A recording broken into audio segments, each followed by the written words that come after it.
Estábamos comiendo con mis suegros cuando recibí un mensaje de un número desconocido. Decía, no reacciones. Te están grabando. El ruido de los cubiertos chocando con los platos hacía imposible tener una conversación normal. Mi suegra sonreía demasiado. Mi cuñado ni me volteaba a ver. Y mi esposo, él comía como si fuera un almuerzo cualquiera, como si nada pasara. Hasta que mi celular vibró en silencio sobre mis piernas. Otra vez, un número desconocido. El mensaje era corto, pero me congeló. No reacciones. Te están grabando. Tragué saliva y seguí sonriendo, pero por dentro mi cabeza daba vueltas. ¿Me estaban grabando? ¿Pero por qué? ¿Qué querían atrapar? No soy ninguna criminal. Soy Dakota, esposa, maestra, una mujer que jamás ha alzado la voz en esta casa. Ni siquiera después de escuchar los comentarios más pasivo-agresivos. Pero algo me decía que esto no se trataba solo de un video. Esa cámara escondida era solo el comienzo de lo que estaban planeando contra mí. Mi suegra siempre me ha mirado con desprecio. Nunca me perdonó que no vengo de una familia decente, como ella dice. Me he tenido que quedar callada mientras dice frente a todos. Hay gente que se casa solo para huir de su propia vida. Yo solo sonreí y serví más vino esa noche, pero por dentro me rompí. Sabía que su odio venía disfrazado de sonrisas falsas, y que mi esposo siempre se quedaba callado. Antes de seguir, no se te olvide darle like y suscribirte.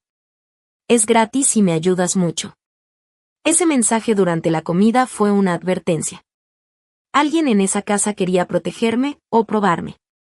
Seguí comiendo en silencio, mirando todo con atención. Un portarretratos un poco chueco, una tapa de enchufe mal puesta, un adorno nuevo en el estante, juraría que había una cámara oculta ahí. Pero si sí la había, ¿qué querían grabar? ¿Un arranque de enojo? ¿Alguna frase que pudieran usar en mi contra? Me llamo Dakota, tengo 34 años, soy maestra de literatura y estoy entrenada para leer gestos, silencios, lo que no se dice. Y en ese momento, mi instinto me gritaba, me están manipulando o quieren atraparme en algo más grande. Tal vez una trampa legal, una falsa acusación, o solo otro intento de mi suegra por sacarme de esa familia para siempre. Pero en ese momento, hice lo que mejor sé hacer, observar y prepararme en silencio. Si me estaban grabando, tenía que darles justo lo contrario de lo que esperaban. Y tenía que empezar a grabar yo también. El juego había cambiado. Ya no era una simple comida familiar. Era el comienzo de un asedio. Y no iba a quedarme con los brazos cruzados.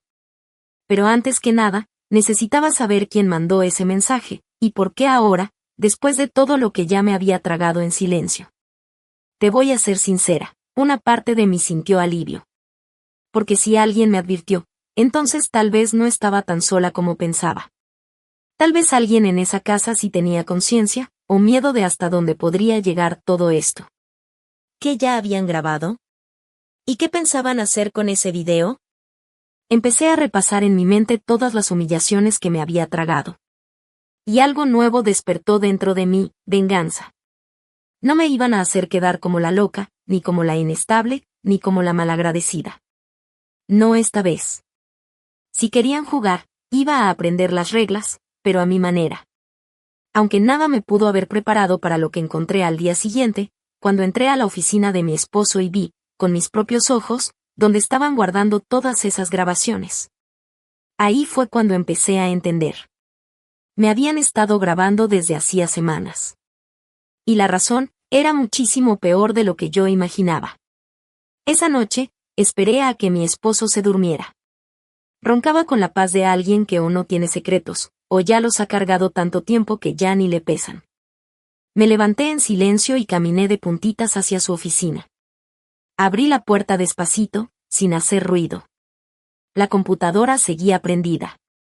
En la pantalla, una carpeta con el nombre Backup Deca parpadeaba como una advertencia. Ahí supe que no estaba loca. Sí me estaban vigilando. Con las manos temblando, abrí la carpeta. Había decenas de archivos. Videos con fechas, horas, y lo que más me heló la sangre, códigos de habitaciones.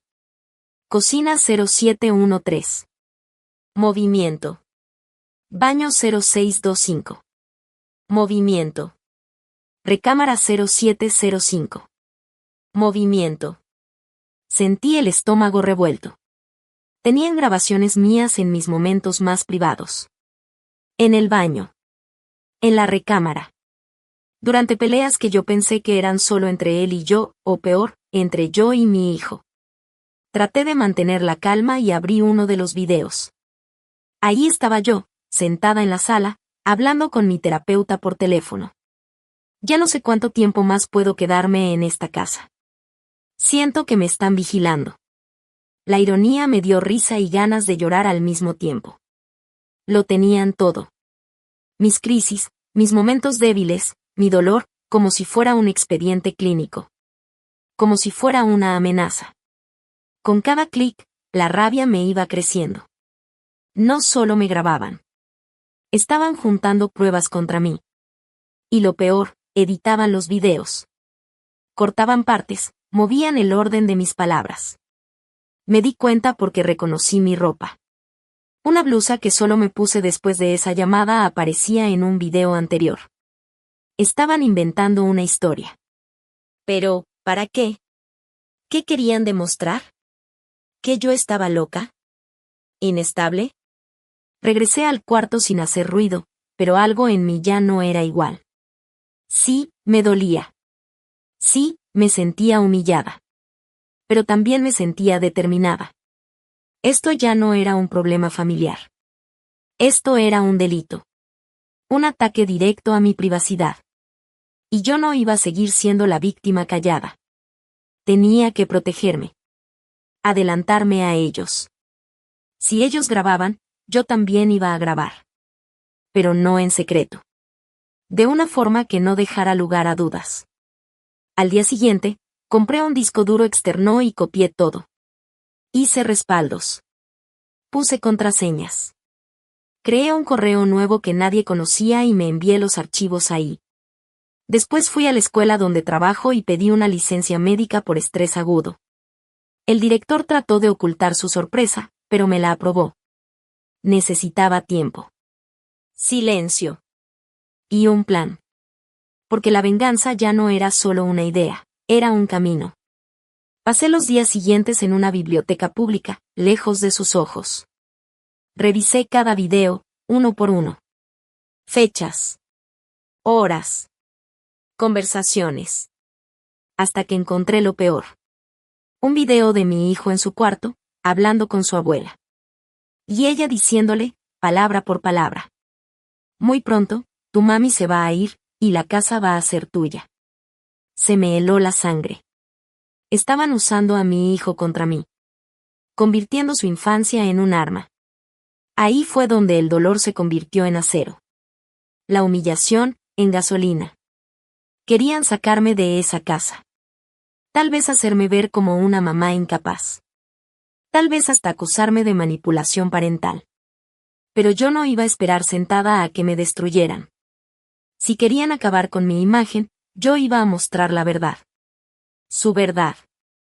Y al día siguiente, visité un despacho de abogados especializado en abuso emocional y vigilancia ilegal.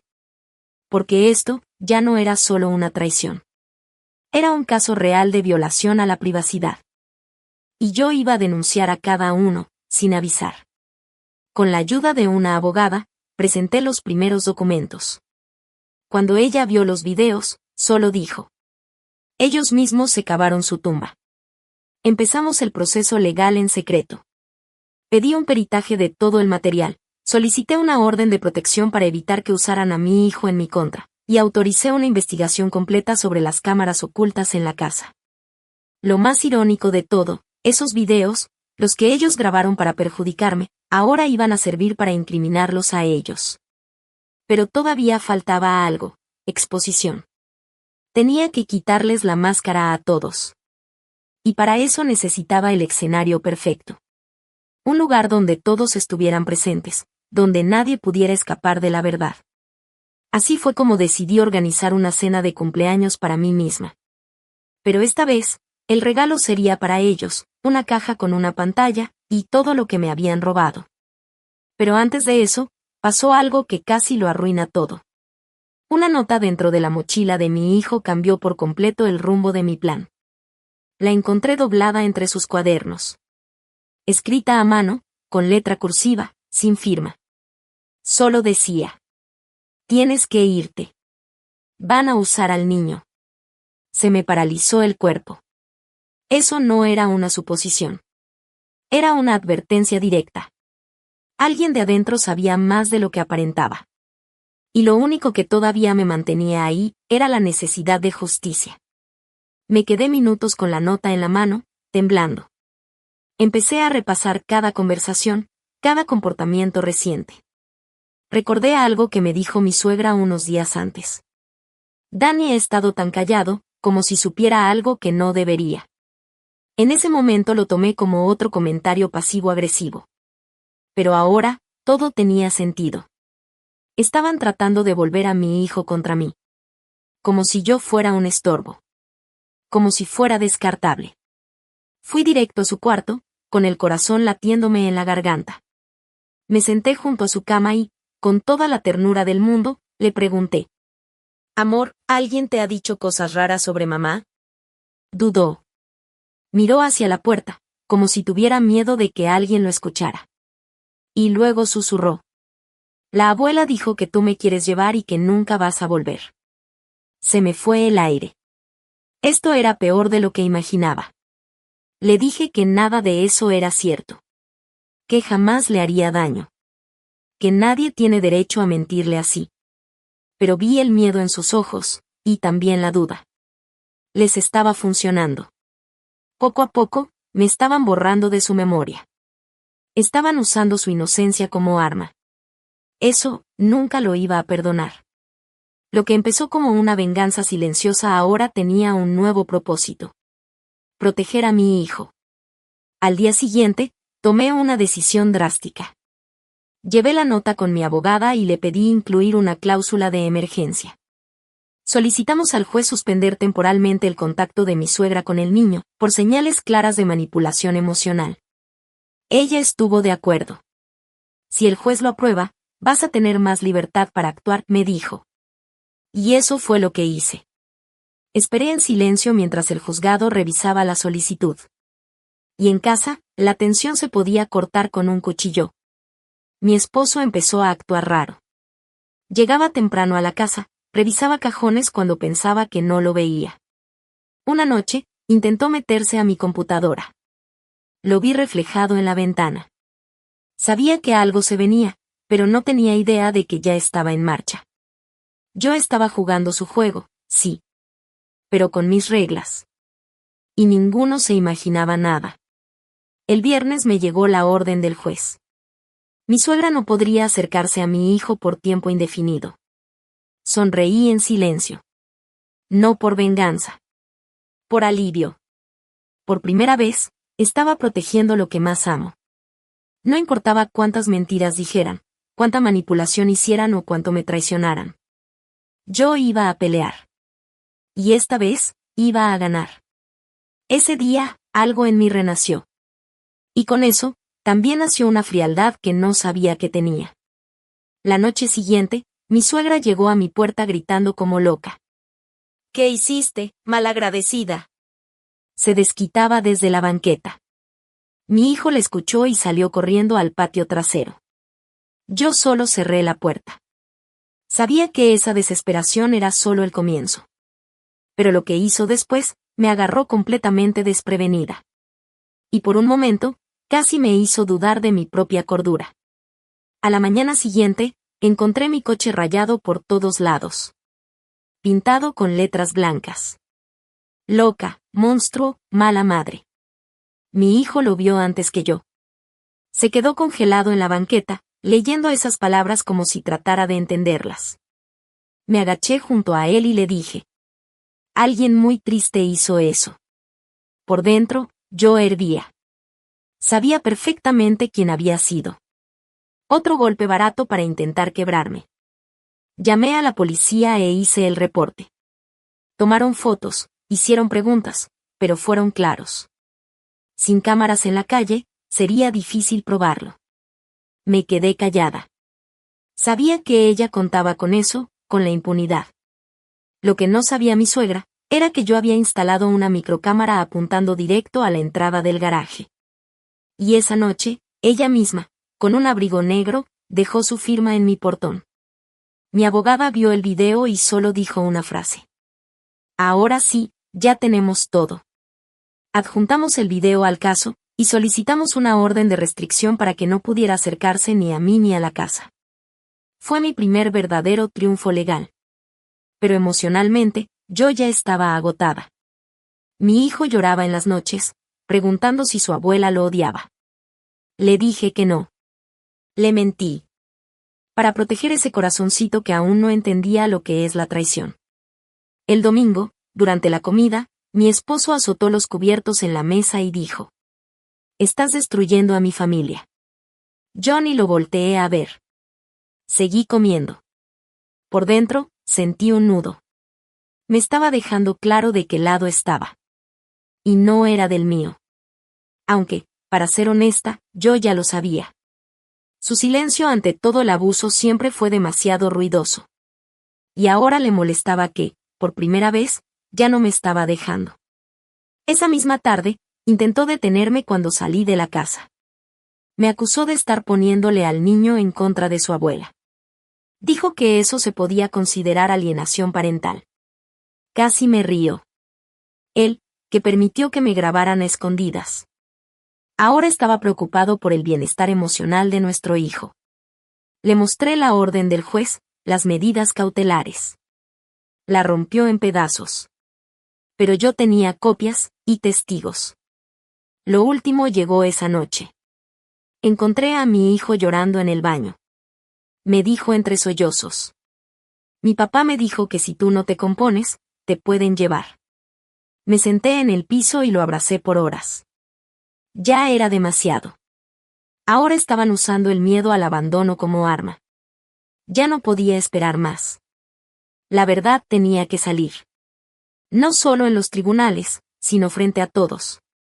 Era momento de encender la luz en toda esa oscuridad. Volví al plan de la cena de cumpleaños. Reenvié las invitaciones a toda la familia. Les dije que quería un momento de reconciliación. Todos confirmaron. Hipócritas. Mandando mensajes y llamadas sonrientes. Mientras estaban por tragarse su propio veneno. Renté un lugar tranquilo. Puse un proyector.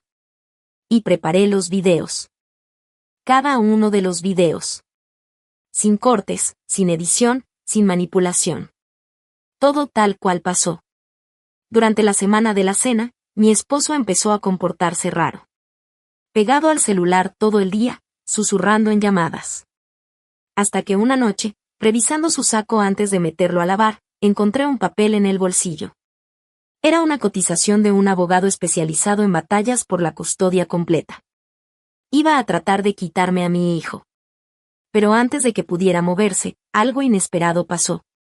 Su hermana me pidió hablar, a solas. Quedamos en vernos en un cafecito tranquilo en el centro. Siempre fue la única que nunca se metía en nada. Neutral.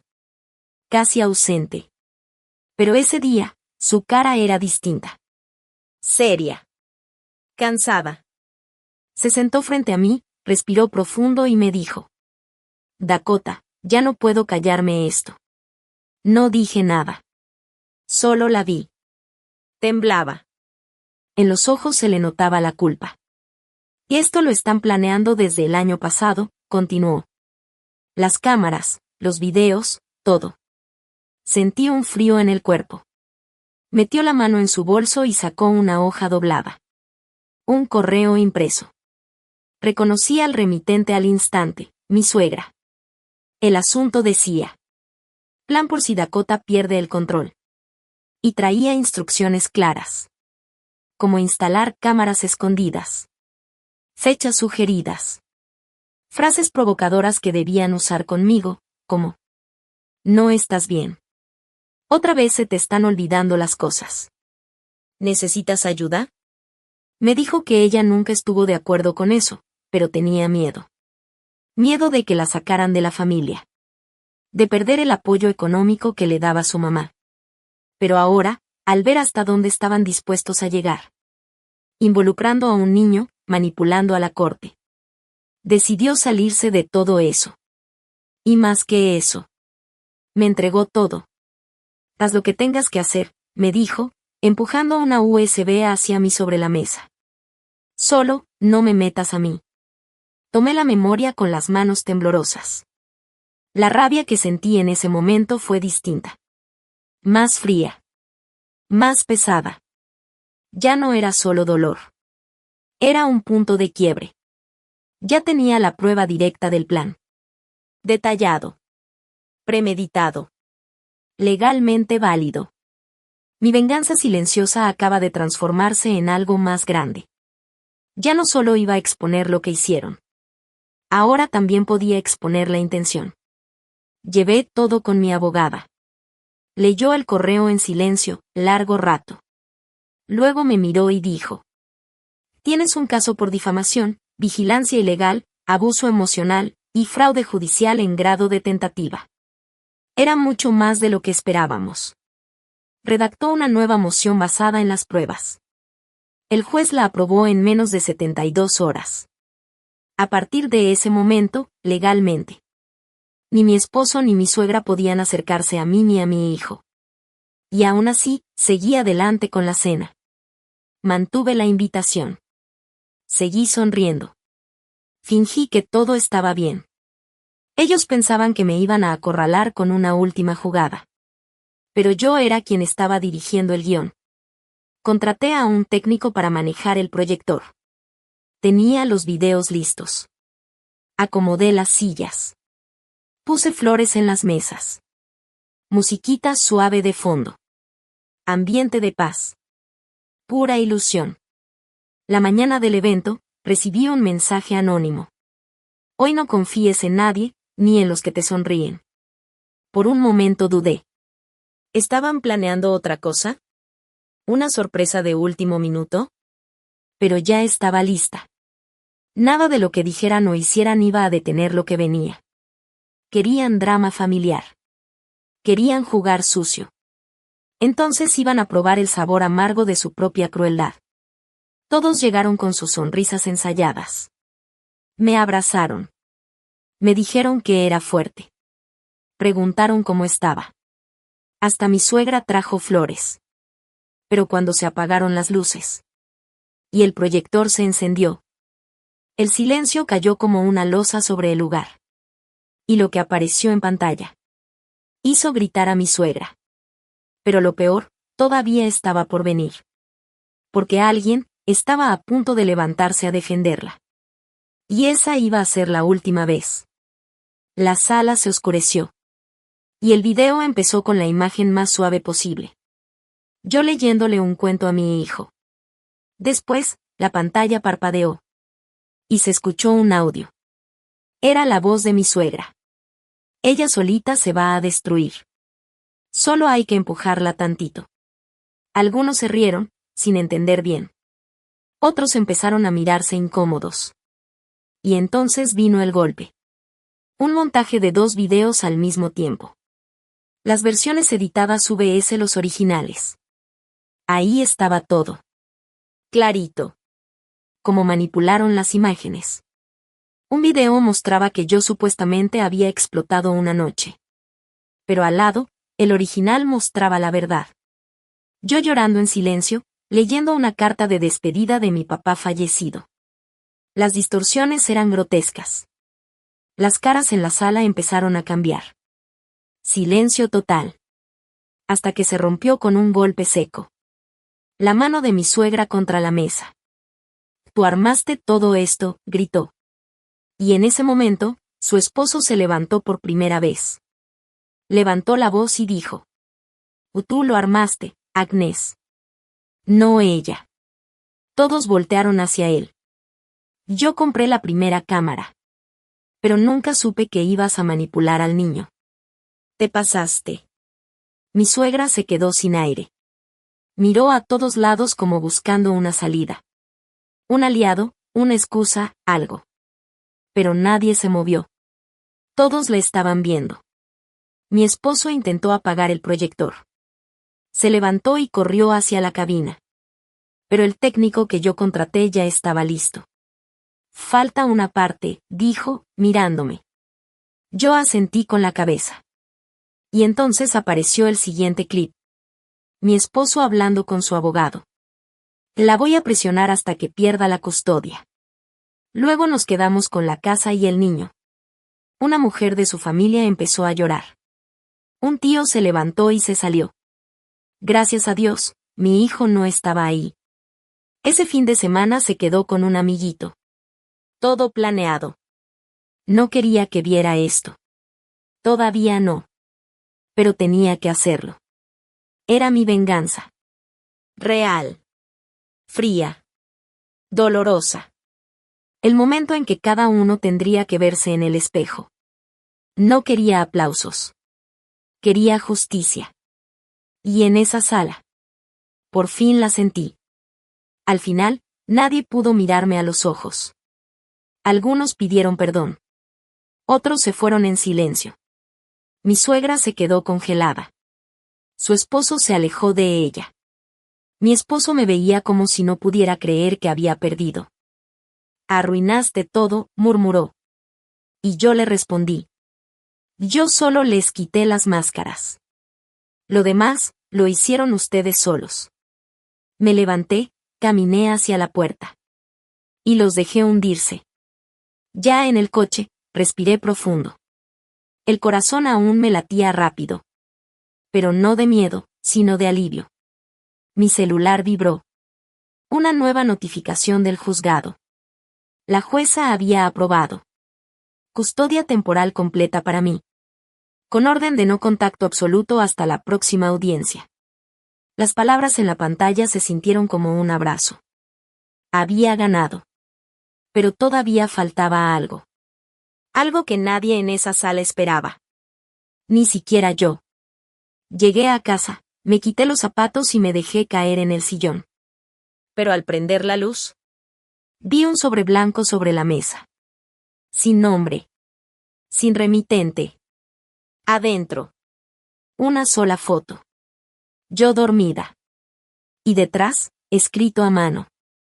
Aún no sabes de lo que soy capaz. Sostuve la foto con las manos temblando. Era reciente.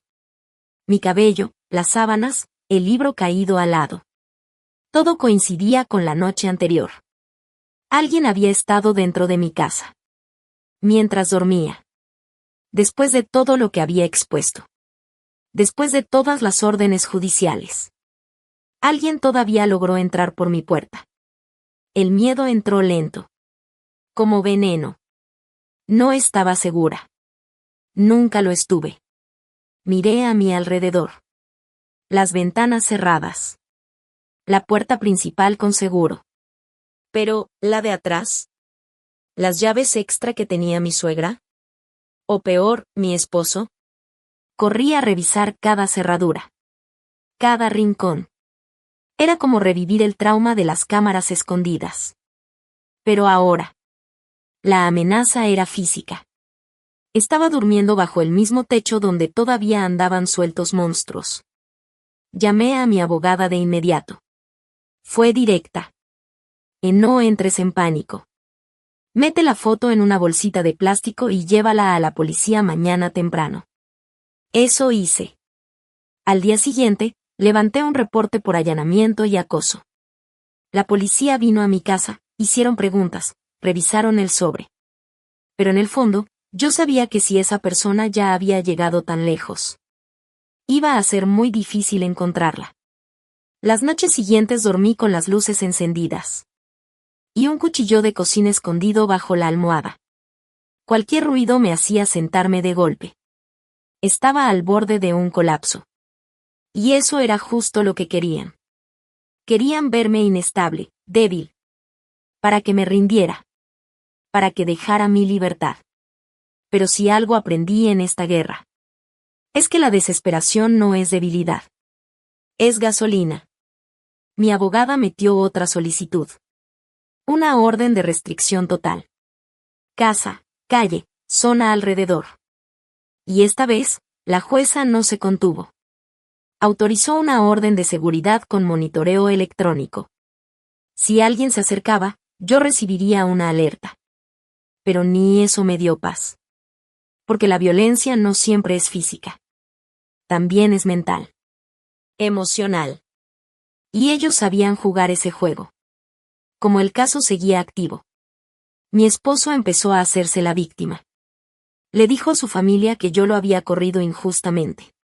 Subió fotos viejas con nuestro hijo. Escribía cosas como: padre ausente, gracias a la alienación. Y la gente le creyó. Recibí ataques en redes. Me llamaban cruel, inestable, interesada. El dolor regresó. Pero esta vez, yo tenía armadura. Creé una cuenta anónima. Y empecé a subir los videos, uno por uno. Con fecha, contexto, sin insultos, sin drama. Solo hechos. Lo que empezó con 10 vistas. Se volvió 10.000. Y luego 100.000. En pocos días, medios locales empezaron a hablar del caso. Como un ejemplo de abuso psicológico y manipulación familiar. Empecé a recibir mensajes de apoyo. De mujeres, de mamás, incluso de hijos. Mi voz comenzó a crecer. Pero una noche, todo cambió. Recibí una llamada que me heló la sangre. Número desconocido. La voz al otro lado, baja, metálica, disfrazada. Estás exponiendo demasiado. Y ya no somos los únicos que estamos mirando. Y colgaron. En ese momento supe que mi venganza estaba funcionando. Pero tal vez, había despertado a alguien peor de lo que imaginaba. Me quedé ahí parada, con el celular en la mano. Mirando a la nada. Esa voz no era de mi suegra. Ni de mi esposo. Era otra cosa. Más fría. Más lejana. Como alguien que mira desde fuera. Y empieza a molestarse. Y entonces lo pensé. ¿Quién más podía salir afectado con esto? ¿Quién más querría silenciarme? ¿Enterrar esta historia? Y ahí me cayó el 20. Tal vez esto iba más profundo de lo que pensé. Esa semana, el video más compartido fue el de mi esposo. Hablando con su abogado. Planeando quitarme a mi hijo y la casa. El escándalo explotó. Una creadora en TikTok contó toda mi historia. Y poco después, recibí un mensaje de una mujer. Y él me hizo algo parecido hace años. Pero nadie me creyó. Y eso encendió una chispa. ¿Mi esposo ya había hecho esto antes? Le pedí a mi abogada que revisara sus antecedentes. Y encontramos que sí había sido nombrado en otra disputa de custodia. Pero el caso nunca avanzó. La mujer lo dejó. ¿Por miedo? ¿Por cansancio? Intenté contactarla. Y para mi sorpresa, me respondió. Acordamos vernos. Y lo que me contó. Me revolvió el estómago, las tácticas eran idénticas. El patrón era claro. A ella también la habían grabado. La desacreditaron, la aislaron. Pero en su caso, él tuvo ayuda. Un amigo de la familia. Alguien con influencias. Que lo ayudó a encubrir todo. ¿El nombre de ese hombre? Un viejo conocido. El socio del despacho donde trabajaba mi esposo. Y en ese momento todo hizo clic. Él no actuaba solo. Había una red. Una telaraña. Un sistema hecho para protegerlo. Y silenciar a mujeres. Llegué a mi casa con las manos sudadas. Y me puse a revisar los papeles del divorcio. Las cláusulas, los contratos. Y ahí estaba.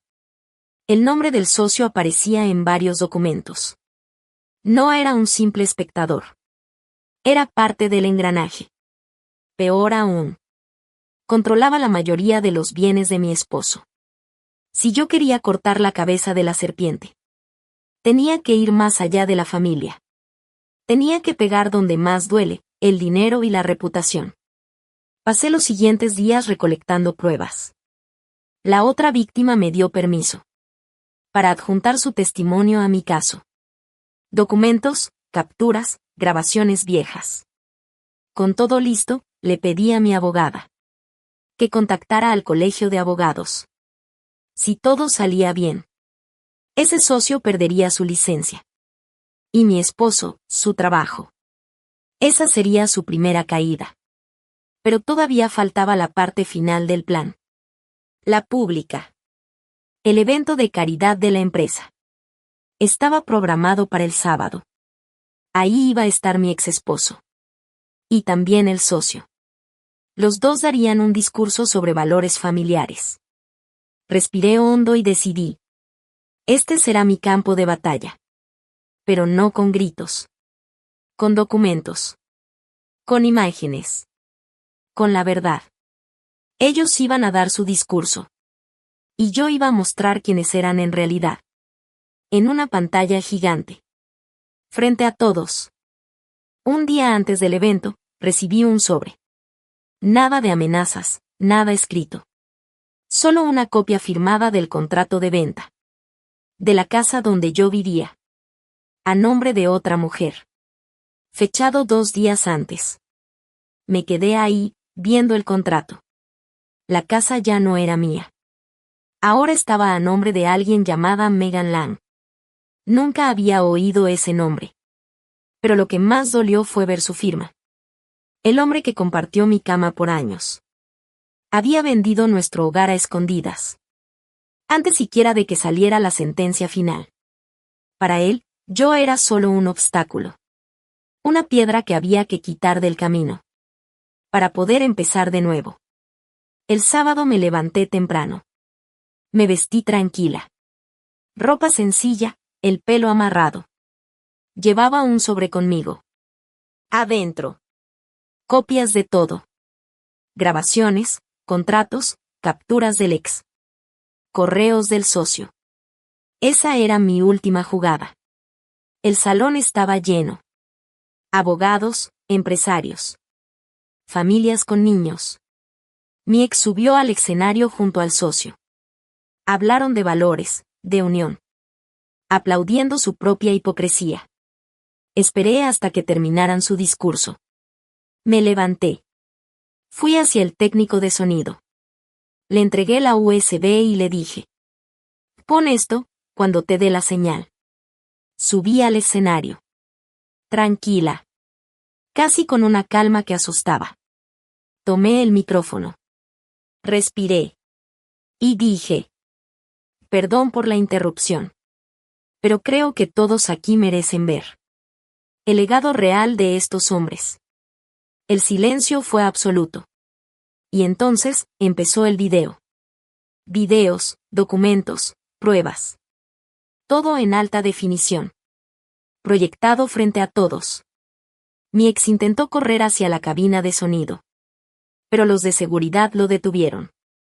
El socio se puso blanco. Se cubrió la cara con la mano. Algunos se fueron.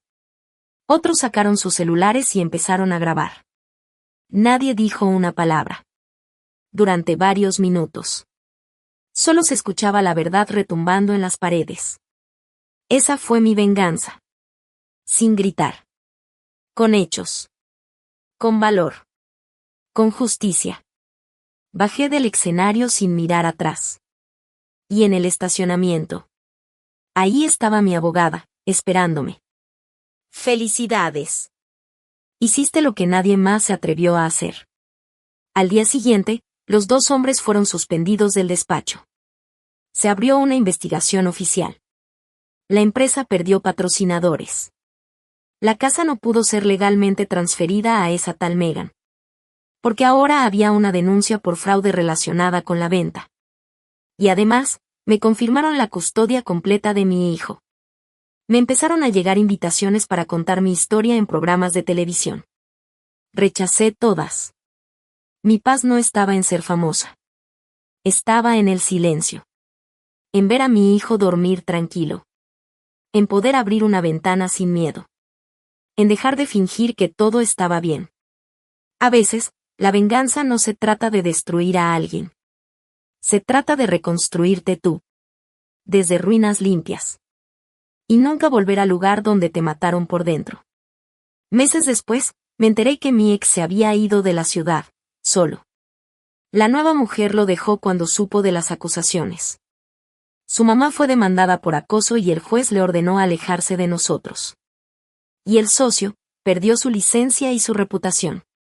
Vi una nota en internet donde decía que ahora trabajaba repartiendo comida en otro estado. Irónico. Pasaron su vida queriendo borrar a mujeres como yo. Y al final, se borraron solos. Pero esa noche, ya tarde y con lluvia. Antes de dormirme, recibí un último mensaje. De un número desconocido. Era una foto de una casa. El texto decía: ganaste. Pero luego pensé: tú sabes que esto nunca termina de verdad, ¿verdad? Me quedé ahí, viendo la pantalla, congelada. Busqué la dirección. Era real. Una casa nueva, en un fraccionamiento lejano. Pero lo que más me inquietó no fue la foto. Fue el tono del mensaje. No había insultos. No había enojo. Solo una frase fría. Como un recordatorio. Perdí, pero sigo aquí. Para personas como ellos. Perder no significa rendirse. Significa buscar otra forma de atacar. Le mostré el mensaje a mi abogada. Me dijo que actualizara la denuncia. Que lo agregáramos como posible amenaza indirecta. La policía abrió un nuevo caso. Pero como el número era desechable. Sin datos, sin identificación. No pudieron hacer mucho. Solo otro fantasma más entre las sombras. Empecé a evitar salir de noche. Aumenté la seguridad en la escuela de mi hijo. Y por primera vez, consideré irme de la ciudad. Pero irme sería renunciar a todo lo que había peleado. Cada rincón de esa casa lo había ganado. Cada respiración tranquila por las noches, me la había ganado. No era justo huir por miedo. Pero algo dentro de mí no se calmaba. Ese mensaje no era solo para mí. Era sobre poder. Sobre control. Sobre decirme: sigo aquí, incluso después de tu victoria. Eso no era el final del ciclo. Era el inicio de otro. Una mañana de sábado, noté un carro estacionado frente a mi casa. Oscuro, vidrios polarizados, sin placas visibles. Ahí se quedó por horas. El domingo volvió. Y el lunes también. Llamé a la policía. Mandaron una patrulla. Pero cuando llegaron, el carro ya no estaba. Era como si alguien estuviera probando mis límites. Haciéndome vivir en alerta constante. Una nueva forma de tortura. Silenciosa, difícil de atrapar legalmente. Decidí instalar cámaras de seguridad de alta gama, con monitoreo remoto. Compré un sistema de alarma inteligente nuevo y conecté la casa a una central que funciona las 24 horas, todos los días. Pero ya no se trataba solo de venganza. Era por mi estabilidad emocional. Por no convertirme en otra mujer que gana en papel. Pero vive con miedo. Un día, mi hijo me preguntó por qué ahora la casa tenía tantos botones y códigos. Le dije que era para protegernos del pasado. La escuela también cooperó. Crearon un sistema para que nadie sin autorización se acercara. Ya no vivía con pánico. Me adelantaba. Actuaba. Y aunque era agotador, me hacía más fuerte. Me di cuenta que, incluso herida, incluso sola, seguía siendo peligrosa para ellos. Porque sabía demasiado. Porque los expuse. Porque gané. Y quien dice la verdad, se convierte en blanco para cobardes. Empecé a escribir todo lo que pasaba, con detalles. Pensé en hacer un libro con mi historia. Pero más que nada, era para dejarle un registro a mi hijo. Por si algún día intentaban borrar lo que pasó. Él iba a saber todo. No por las noticias. Sino por su mamá. Por los ojos de alguien que lo vivió y que lo sobrevivió. Cada línea que escribía era una cicatriz convertida en palabras. Una forma de no volver a quedarme callada nunca más. Y en la última página que escribí, puse una nota. Solo 3 palabras. Esto no termina. Porque lo sentía. En el silencio de la noche. En las llamadas que se cortaban. En los mensajes que alguien borraba. Sabía que alguien seguía ahí. Y cuando por fin descubrí el nombre real de la mujer del contrato de la casa, me congelé otra vez. El nombre sonaba muy genérico, Megan Lang. Pero había algo raro que no me dejaba en paz. Empecé a buscar en registros públicos, redes sociales, cualquier rastro. Y lo encontré. Una cuenta de Instagram desactivada. Con una sola foto de perfil. En blanco y negro. Y aunque la imagen estaba borrosa, mi corazón se aceleró. Esa mujer no era una desconocida. Ya la había visto antes. Pensé y pensé. Hasta que recordé. Era una amiga de la universidad de mi exesposo. La había visto en una vieja foto tomada en el sótano de la casa de su mamá. En un álbum de graduación. Y el detalle que me congeló fue este. Ella estaba sentada en sus piernas. No como una amiga. Como alguien que siempre estuvo ahí. Como alguien que nunca se fue. La foto tenía este texto. Mi primer hogar. De pronto, todo tuvo sentido. Megan Lam no era del presente. Era del pasado. Reuní toda la información y se la mostré a mi abogada. Ella confirmó que Megan había estado involucrada en un caso antiguo de fraude de identidad en otro estado. Se había cambiado el nombre hacía años. Por eso era tan difícil encontrarla. Ella era la pieza invisible de un tablero de ajedrez. Que ya estaba armado desde antes de que yo me casara. La nueva novia. En realidad era una mujer que nunca aceptó que la dejaran. Una que esperó. Una que planeó. Mi suegra solía decir. Hay personas que no saben cuál es su lugar. Ahora lo entiendo. Megan probablemente siempre fue el plan B. Siempre estuvo ahí, escondida. El contrato de la casa no era solo por propiedad. Era simbólico. Un mensaje. La victoria que ya creían tener ganada. Y eso me hizo preguntarme. ¿Cuánto de mi vida fue controlada por manos que nunca vi? Pero ahora ya veía. Y eso, los debilitaba. Metí una solicitud para anular la venta de la casa por fraude. Y por la relación previa entre el comprador y el vendedor. Entregué pruebas de su historial. Y de cómo Megan estuvo involucrada en intentos de desestabilizarme emocionalmente. El juez aceptó. La casa volvió a estar bajo revisión judicial. Megan desapareció. También el número que me mandó la última amenaza. Pero en vez de sentir alivio, sentí un silencio que no me daba confianza. Como si algo o alguien siguiera escondido. Mi hijo empezó a sonreír otra vez. A dormir mejor. Yo ya podía cocinar tranquila. Poner música, trabajar. Pero siempre con esa sensación. De que tenía que voltear a ver detrás de mí. Porque gente como ellos no se rinde. Solo se esconde, observa. Esperando que una se descuide. Esperando una grieta. Y yo ya no me podía dar el lujo de ser ingenua. No después de todo lo que había perdido. No después de todo lo que enfrenté. La herida había cerrado, pero la piel nunca volvió a ser igual. Un día, recibí un buzón de voz de un número bloqueado. Solo 3 segundos. Sin palabras. Solo la voz de un niño diciendo. Es ella. Y reconocí esa voz. Era mi hijo. La grabación venía de alguna conversación. De un momento privado. Como si hubieran logrado captar algo desde dentro de mi casa. Eso me quebró. Corrí a revisar cada aparato, cada cámara. No encontré señales de intrusión. Pero la grabación era real. La llevé con la policía. Me dijeron que quizá era falsa. Pero yo sabía que no. Era demasiado personal. Ese era el mensaje final.